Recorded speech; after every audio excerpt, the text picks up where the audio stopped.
And here we go. What's going on, everybody? Welcome back to another edition of After the Movie. First film seen in theaters all of 2022. I'm joined by my brother. We just got out of seeing Scream. Which one? Scream 5, but for whatever reason, they decided to title this one Scream, even though it's the 5th movie in the franchise. I guess that kind of goes in point with what they're poking fun at, because this, so the Scream movies, the first one makes fun of slasher movies, second one makes fun of slasher sequels, third one's about trilogies, fourth one's about remakes, this one's about requels, kind of like your 2018 Halloween, where it's a direct sequel, but kind of remaking it, movies like Force Awakens and kind of Ghostbusters, just we're bringing back the past, yada, yada, yada. And it's also poking fun at people who apparently didn't like Episode 8, just kind of the fan base reaction to stuff like that. That's basically what this movie is in a nutshell.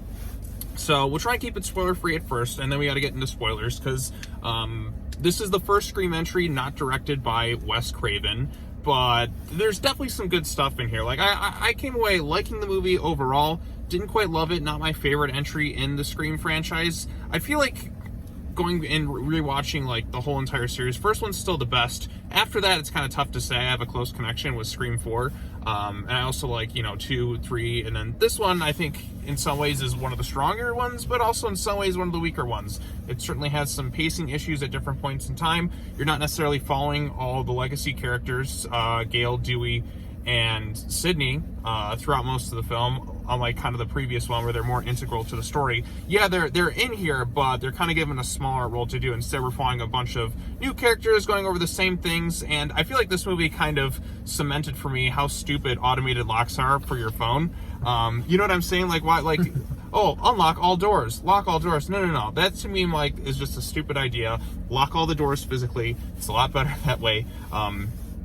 So yeah, but this one takes place 25 years after the original.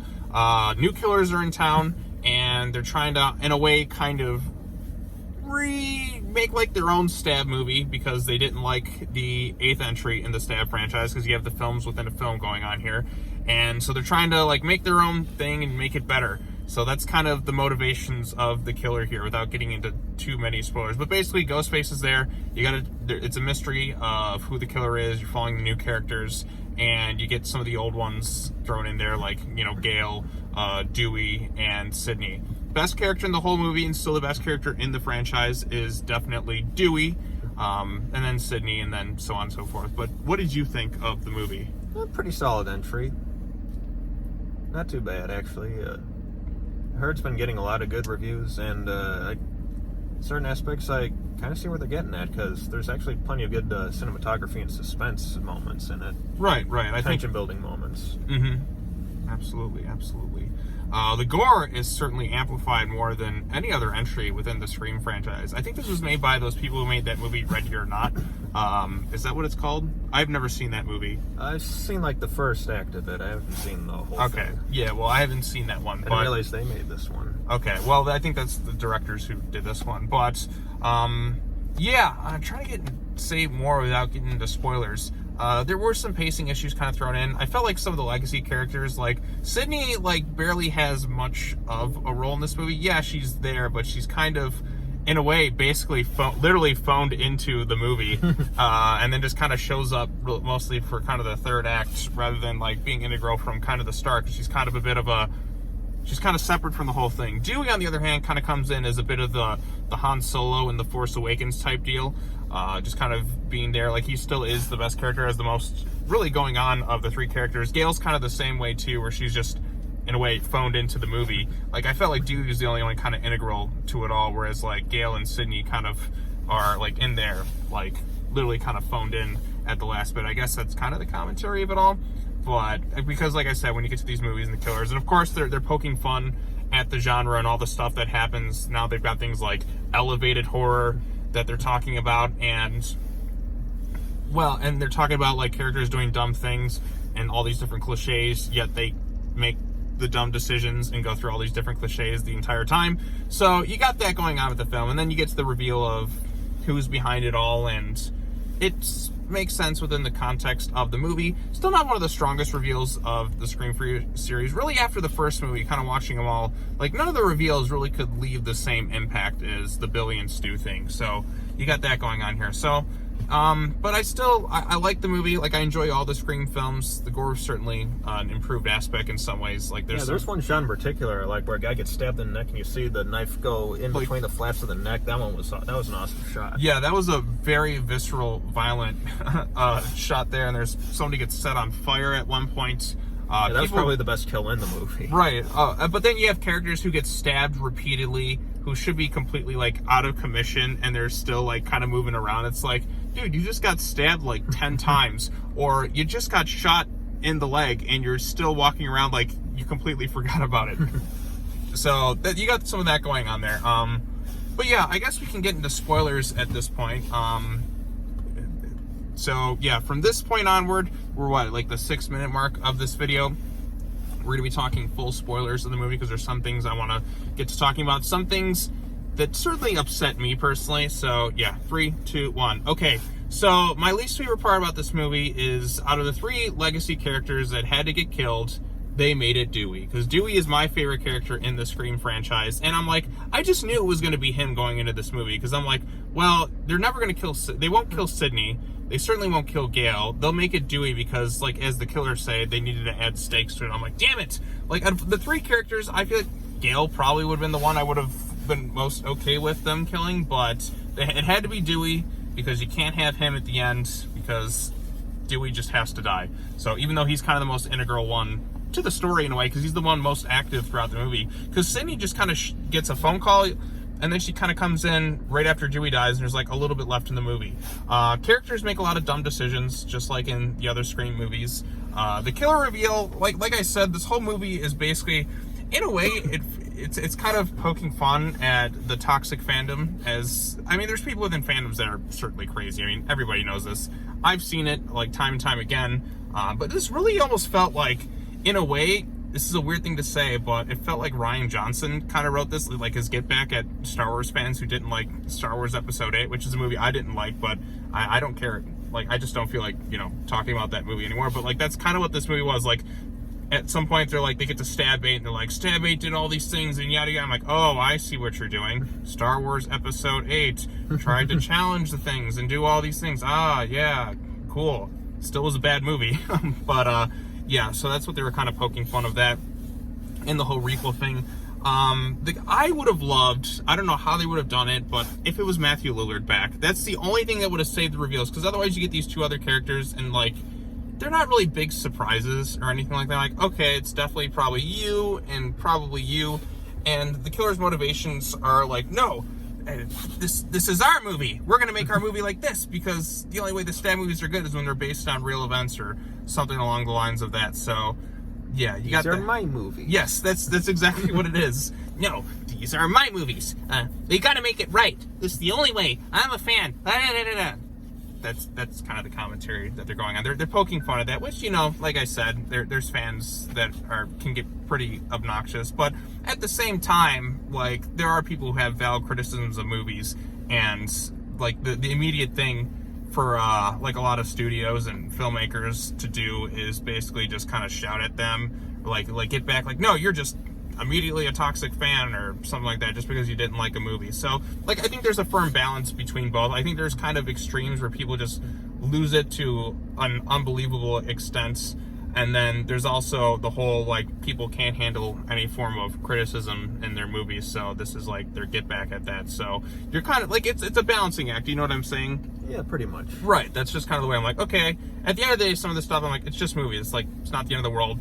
And then you just move on to the next thing. So that's kind of the way it goes for here. But like I said, the new Scream, it certainly has some good qualities to it. Like, I would recommend seeing it. Like, it's certainly a well-crafted movie, and the performances are good most around. One of the big surprises to me was, for me, like, the main girl was the daughter of Billy Loomis, and Skeet Ulrich comes in, like, complete de-aged. It's basically like a Force ghost for her. Yeah, he's like a Force ghost for her. In a weird way, they almost make it heroic that he's here, like, way to go, girl. Like, you're just like me, killing somebody. I'm like, what even is this? Like, what am I supposed to feel like? That was a sexually frustrated serial killer with mommy issues. Why Right. would you make him a hero? Right, that's kind of the vibe I was getting from it. I'm like, this is kind of weird. The only reveal that would have satisfied me of the killer is if somehow it was Stu that was coming back. I'm like, man, it would have been perfect. 25th anniversary, Stu was just there.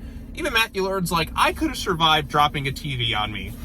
I'm like, I've been waiting every movie, really since like Scream 4, because, well, I mean, like when Scream 4 was coming out, I'm like, oh, please be Stu. Scream 5, I'm like, please be Stu. Damn it, it's not Stu. Because like I said, he was so much fun in that first movie. But they found a way to bring Skeet back in like a weird hallucination thing. The DJ kind of reminds me of Friday the 13th Part 5, where Tommy Jarvis is haunted by the ghost of Jason. Yeah, so you got that going on there. So that was kind of something I was surprised to see. Like, wow, he's actually got like kind of a bit of a role in this movie. I forget who her mom was that like had a thing with Billy, because like, did Sydney not know about that? I don't know, because like, yeah, I'm surprised I never got to that part, because I'm like, well, who did Billy knock up? Because pretty sure he was focused on making Sid his conquest in the first movie. Yeah, he never mentioned any other girls he was attracted to or anything. Right, they never really mentioned that at all. And like, I don't know, like that's one of those things that's just kind of like added in. So it's like, okay, I guess that's kind of where we're going with this thing. But yeah, so like the long lost daughter of Billy Loomis is there, and then she just happens to see visions of this guy and all that, and that was kind of an interesting thing. That was a new element added to the movie. But like I said, my favorite character in the Scream series was Dewey. And yeah, I knew like to add stakes they had to kill somebody off, but I would have, like, if you're gonna pick the three, I think I would have rather gone with Gale. But just the fact that like Dewey was like just kind of like to me, like, he was, like I said, he was the best in all the movies, and he was the one who had to kind of die. And then, you know, Gale, who just gets stabbed, just completely no-sells it the entire time. And like I said, there's humor in these movies, but like, your like husband within the universe, like, because like I said, they kind of play off that real life relationship between Courtney Cox and David Arquette, where like, oh yeah, we're together, and then we broke up and all that. And Dewey doesn't even have any scenes with Sydney like on screen, which is kind of unfortunate. Just the one phone call. Just the one phone call, so that was kind of a downer. But just the one thing about it was, shoot, I just kind of lost my train of thought there. So what was I saying? Something about playing off the relationship between the two. Yeah, they played off the relationship between the two of them. Shoot, I can't remember what I was going to say. But yeah, like, he was integral to the story. I just lost my train of thought entirely. So I'm trying to think if there's anything else to add to this video talking about Scream 2022. No, it's Scream 5. That's what it is. The girl with the serial killer, Billy, which was making her heroic, felt kind of weird. It was a new element, but, I mean, performance-wise, they were fine. The new cast, for the most part, is pretty decent. I think the only other characters they brought back Randy's sister from, what was it, Scream 3, and 2 and 3? I can't remember if she was in 2 or not, but I remember she was in Scream 3, and she gave the videotape. And then they brought back Sheriff Judy Hicks from Scream 4, and then pretty much just the main trio. Yeah, like, one other thing that kind of bugged me, okay, now I remember what I was going to say. So, in the universe, Dewey died, right? Like, he died in the movie. But, like, yet, like, Sydney and Gale, like, yeah, they're affected by it a bit, but they're still, like, it's played off, like, afterwards they're kind of talking about things, like, there's no real lasting impact, it feels like. They're still kind of going back to kind of cracking jokes, and that, like, when they're facing off with the killer, they're, like, making goofy references and all that, and I'm like, he just died. Like, I would have appreciated if we took a little bit more of a serious tone with those two characters. The other ones, yeah, there's still kind of those goofy elements, and you still want some of that fun when the killers are revealed, but yeah, like, that to me, I'm like, it just felt a little out of place to me. And plus, Gale got stabbed, and it's like, oh, they just wrapped her up in bandages, she's good. Sydney, the same thing. It's like, they've been stabbed so many times, it just doesn't have, like, an effect on them at all. But yeah, so, also, when we find out, like, when Dewey dies, like, the person he was fighting against, how is he not stronger? You know what I mean? Like, because it was supposed to be that one girl, that Amber girl, who was kind of scrawny. But the fact that, like, he couldn't, like, take her, and he's much more, like, muscular and built, like, that to me, I'm just like, okay, come on now. So, yeah, like I said, this one definitely had its pros and had some cons, but I still think it's worth checking out. It's a Scream movie, so take it for what it's worth. Anything else you want to add to it? Anything bothered you about the movie, or? Still pretty good. Still pretty good? Yeah, I'll probably take my girlfriend to see it. Okay, so there you go. All right, well, that's all I have to say about this one. Thanks for watching, everybody. Tell us your thoughts on the new Scream in the comment section down below. Be sure to like this video, share it with your friends, subscribe to the YouTube channel for more content, and be sure to come back next time. I don't know what new movies are going to come out, so go check out Scream.